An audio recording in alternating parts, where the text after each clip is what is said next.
एक बार की बात है, नटराज भगवान शिव के तांडव नृत्य में सम्मिलित होने के लिए समस्त देवगण कैलाश पर्वत पर उपस्थित हुए। जगजननी माता गौरी वहां दिव्य रत्न सिंहासन पर आसीन होकर अपनी अध्यक्षता में तांडव का आयोजन कराने के लिए उपस्थित थी। देवर्षि नारद भी उस नृत्य कार्यक्रम में सम्मिलित होने के लिए परिभ्रमण करते हुए वहां आ पहुंचे थे।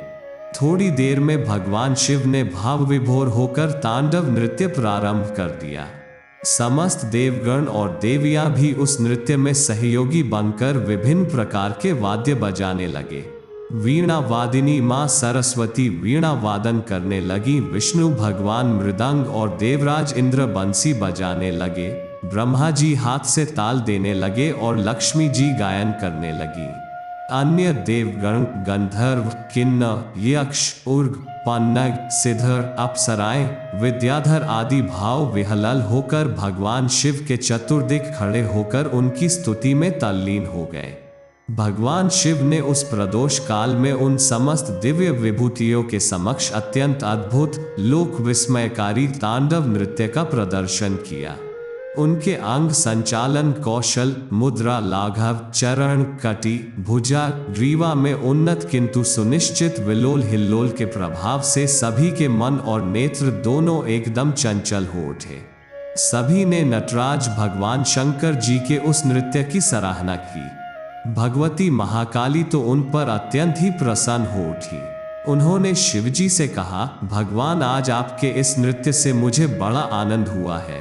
मैं चाहती हूं कि आप आज मुझसे कोई वर प्राप्त करें।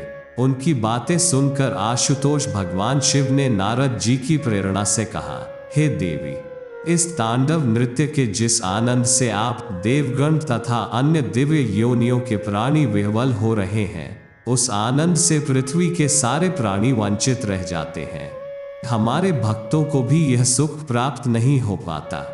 अतः आप ऐसा करिए कि पृथ्वी के प्राणियों को भी इसका दर्शन प्राप्त हो सके, किंतु मैं अब तांडव से विरत होकर केवल रास करना चाहता हूँ।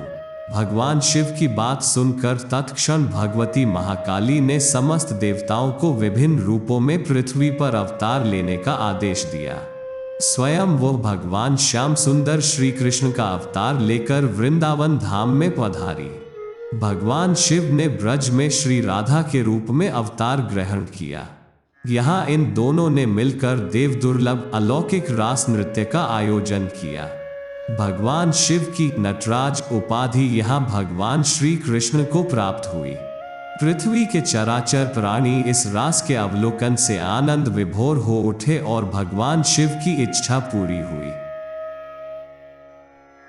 आशा करता हूं कि आपको हमारी यह वीडियो पसंद आई होगी।